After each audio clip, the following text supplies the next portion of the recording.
Hello and welcome to the express videos for ACCA paper F7.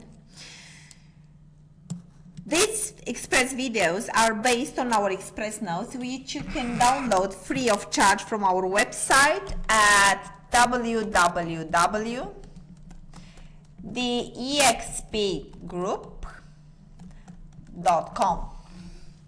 In this video, we'll basically cover IAS37, which deals with provision, contingent liability and contingent assets, and IAS17, which deals with leases. So let's talk about provisions. A provision is a liability of uncertain timing and amount. So if it's a liability, first of all, this should meet the definition of a liability in the framework. And let's recap a little bit about on this one. So a liability, it will be a present obligation arising from past events, which is something that you basically cannot avoid. And there is a probable outflow of future economic benefits required to settle the liability. The provision is a liability which is a little bit uncertain. Either I don't know how much I have to pay exactly, or I don't know when I have to pay it. But there is no question about being an obligation, and that obligation can be legally or constructively. A legal obligation is something which derives either from the legislation in the activities which I'm operating, or it's actually deriving from a contract. A constructive obligation is something which derives from the way the company is doing business, from its operating policies, if you want. So let's say if you are, I don't know, a big oil company, and your published policies is that every time there is a contamination of land, area, sea, whatever it is, irrespective whether or not the country in which the spill has happened has an environmental policy, you will still clean up the environment. That is a constructive obligation. Nobody is forcing you to do it. But the way in which you operate for a certain number of years, you created the expectation that you will continue to do so. Historically, provisions were rather abused with the company, okay? You are using a big bath provision actually to smooth out profit. So we have a bonanza year where our profit is over what the market is expected. What is prudent to do in this case? The management will actually book a provision for, I don't know, stuff. Reorganization provision were the ones that were widely abused. And then what to do in the next year when the profits are not exactly what it should have been? I just reverse the prior year provision. That is actually called creative accounting, and that is kind of illegal. Since we do have IAS37 in place, an intention to reorganize the company, it will never lead to a provision at the year end. Okay, a provision, it's an obligation. It's something that you cannot avoid. Initial valuation for provision, it depends. So for instance, if we have a series of events, let's say you sell goods under warranty, you use the expected value of the outflow and discount it if the time value of money is material. If you have one-off event, like for instance a litigation, we will use the single most probable outcome and we'll discount it if time value of money is material. So if you have a lawyer that basically says, okay, there is 60% chance that you will actually lose the case. Let's say, I don't know, a former employee is suing you for a wrongful dismissal. Then you will book a provision. If the same lawyer will say, okay, you have 90% chance of winning, then you don't have to book a provision. Initial valuation for contingent liabilities. So a contingent liability is either a possible obligation. So I don't know at the reporting date whether or not I might have an obligation. That will depend on future events, okay, which are not under control of the company. Events which can be favorable or unfavorable. Or it can be a present obligation, but it does not require, it's not probable to require an outflow of economic benefits of the company, or I cannot measure it reliably. And in this case, I cannot book a provision, but what we are dealing with is called a contingency, okay? These contingent liabilities are not recognized in individual financial statements. They might be in group financial statements if you are acquiring a subsidiary. They are just disclosed in the notes to the accounts. A contingent asset is an asset, basically, which gives me a right to either receive cash, but it does not have sufficient certainty for recognition. Because in my mind, in order to recognize an asset, you have to be virtually certain, which is 99%, if you want it in percentages. So unless I'm virtually certain, the asset should not be recognized in the financial statements. But if I'm virtually certain, then there is no contingency, if you want. I will just book an asset, okay? The only example of which I can actually be virtually certain is a tax refund. So I overpay tax, I'm entitled to a refund from, the government, and therefore it's virtually certain that I will receive it. Disclosure requirements are extensive for provisions, contingent assets and liabilities due to the fact that they were practically abused in the periods before IAS 37 came into place. So basically, for every class of provision, which should be disclosed separately, we will actually show the carrying amount at the beginning of the period, and we'll reconcile it with the value at the year end. This reconciliation will actually imply showing any additional provisions that were made during the period, any increases to the existing provisions, any amounts used during the period, any unused amount which were reversed during the accounting period, and also the increase which actually relates to the discounted amount due to passage of time, which is basically showed as finance cost in P&L, or the effect of any change in the discount rate used. A summary diagram, if you want, if we are dealing with contingent liabilities, is presented in the notes on page 47.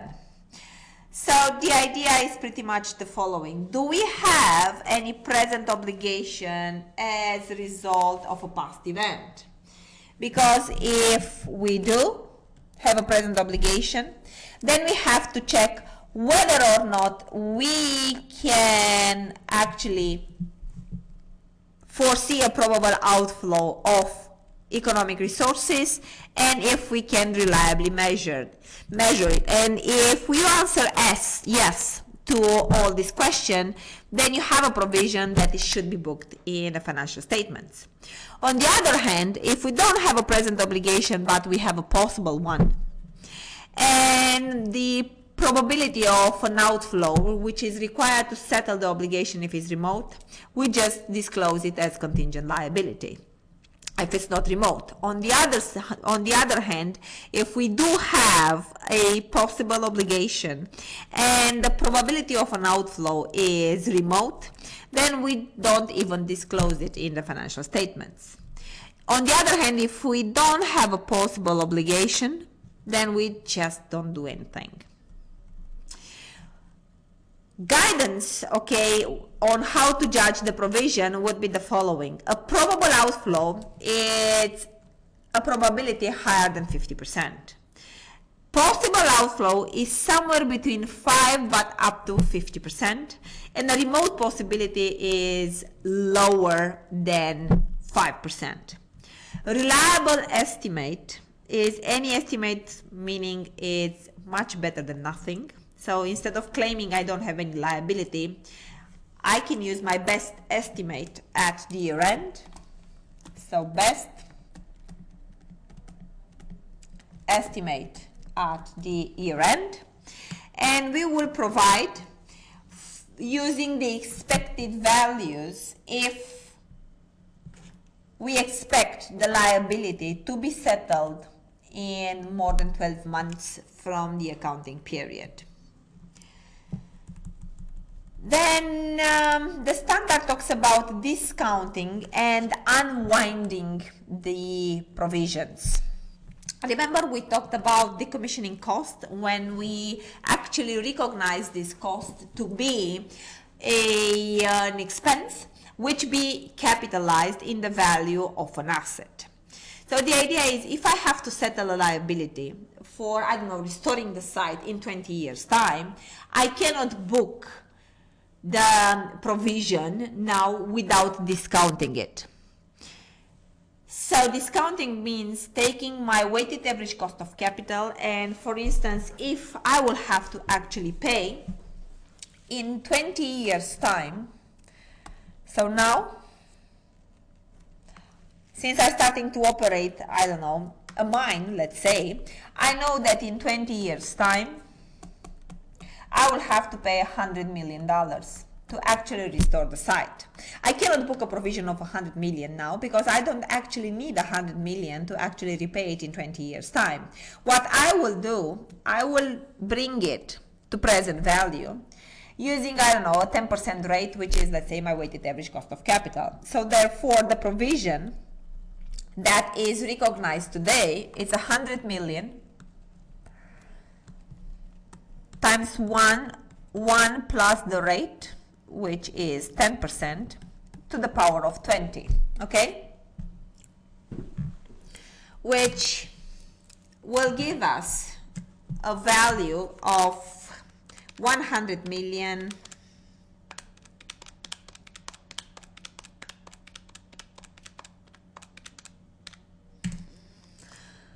let's say pretty much 56, okay, a little bit rounded, million today. This 56 million today will have to be increased year on year, so until year one, with 10% per annum. So how I will book this provision, if it relates, I don't know, to operating a mine, I will debit the non-current asset with 56 million, and I will credit the provision when I actually sign the lease with 56 million. In year one, I will actually increase the provision by debiting the P&L with the finance cost, which actually will mean using the rate which I used to discount the value and apply it to the liability, which is $5.6 million. And I will credit the provision with 5.6. So at the end of year one, I will actually have $61.6 million as a liability for this provision at the year end. At the same time, the non-current asset will be depreciated, let's say over 20 years, 56 million over 20 years. We will actually charge a depreciation in the P&L of 2.8 million if we are using the straight line basis over the remaining 20 years. In year two, I will increase again with 10% this liability, so forth and so on. So basically, at the end of the 20 years, I will reach back the 100 million. And that technique is called unwind the discount or unwinding the provision, if you want, in IAS 37. The same technique I will apply in a few seconds when we basically talk about leases, but we will actually call it the rate implicit in the lease, and we will use it for finance leases. The standard then talks about a few specific provisions, like for instance repair cost. You are never allowed to recognize a provision for repair costs or maintenance costs. Okay, this will be an expense in the period in which they occur. The standard talks about onerous contracts. So these actually onerous contracts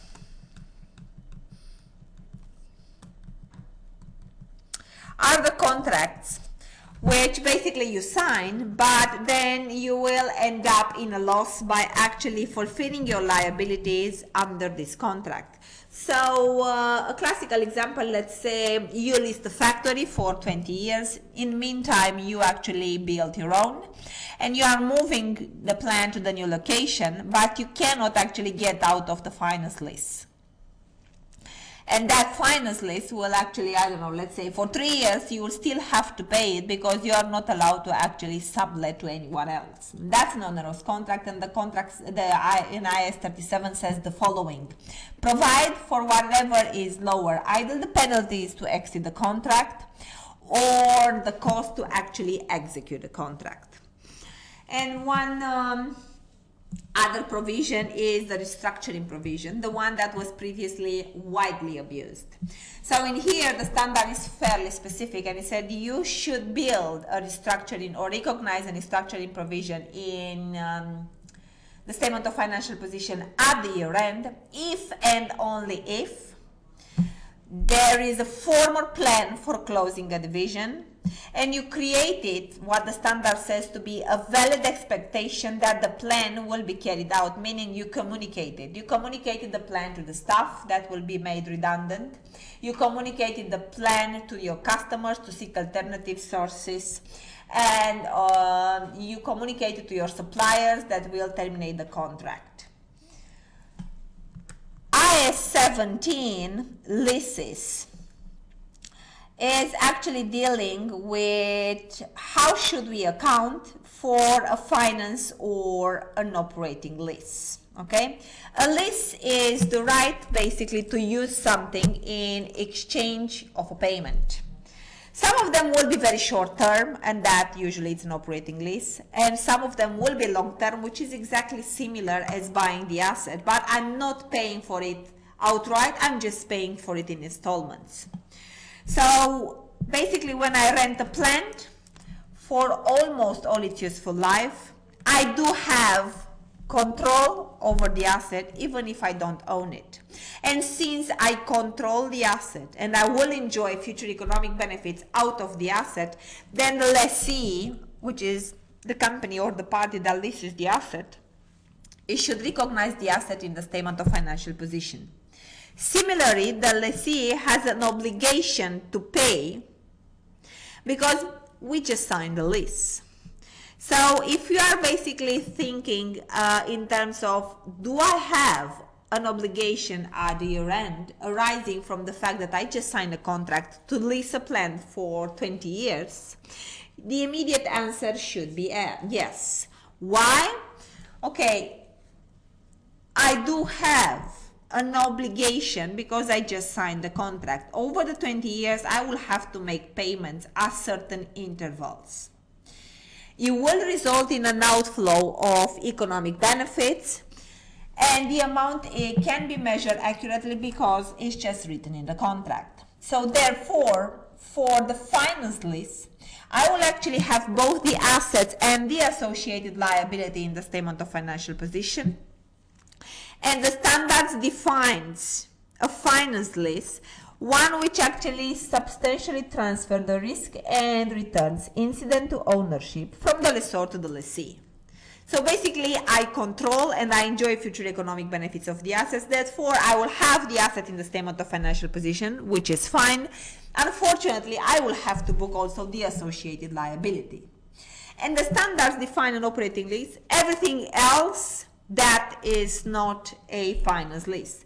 And as I say, the distinction is critical because the standard allows two very, very different accounting treatments for one and the other. Finance leases will actually mean that I will have an asset and the associated liability in the statement of financial position at the year end. And therefore, the assets will be presented in the balance sheet at the net present value of the liability to pay for future lease rentals, and that will be split between current and non-current, meaning how much will become payable in the next accounting period and the rest. And the carrying value of the asset will be capitalized basically at the same amount. How we'll calculate this? We will use the rate implicit in the lease, which basically is the internal rate of return for the lessor's cash flows. Okay? In the exam, you'll be given the rate. Okay? All you need to know is the fact or how to apply it. With an operating lease, the accounting treatment is fairly straightforward. All you have to remember in the exam is that the operating leases should be spread on a straight line basis over the life of the contract. So basically, if I lease an asset for 2 years and in year 1 I'm paying 10,000 as leases and in year 2 I'm paying 20,000, okay? In the statement of comprehensive income, I will actually charge 15,000 per annum. So at the end of year 1, I will actually have a liability to pay 5,000 at the end of year 1 because 10 is already paid. And at the end of year 2, I will actually clear off that liability. Since it's pretty important in the exam to distinguish whether or not the scenario given to you with giving rise to an operating or a finance lease, the following should be taken into the account, okay? If there is a transfer of ownership of the asset from the lessor to the lessee at the end of the finance leases, that would give actually an indication of a finance lease. If you have an option to buy it at a price which is significantly below the market value at the exercise date, which is basically called the bargain purchase option, that will actually indicate also a finance lease. If we are actually leasing the asset for the major part of its economic life, even if I don't transfer the title at the year end, that will be an indication of a finance lease. If the present value of minimum lease payments is equally substantial to the value of the asset at the inception of the lease, that's another indication of a finance lease. If the leased asset is so specialized that it can only be used by the lessee without any major modification, that's another indication of the finance lease. In the exam, the scenario given to you will be fairly straightforward. In real life, okay, it's difficult to distinguish whether or not it should be a finance lease or an operating lease with the transaction that we just signed, okay? There are some benchmark figures. So for instance, that if the net present value of the obligation is actually at least 90% of the fair value of the asset, that actually would indicate a finance lease. This 90% does not exist in IAS 17. It's actually widely used in US GAAP, but it would be an indication. Or if I'm using the asset at least for 75% or more of the remaining useful life, that again is not an indication in the IAS 16, but it's further guidance in deciding whether or not we should basically account for the transaction as a finance or as an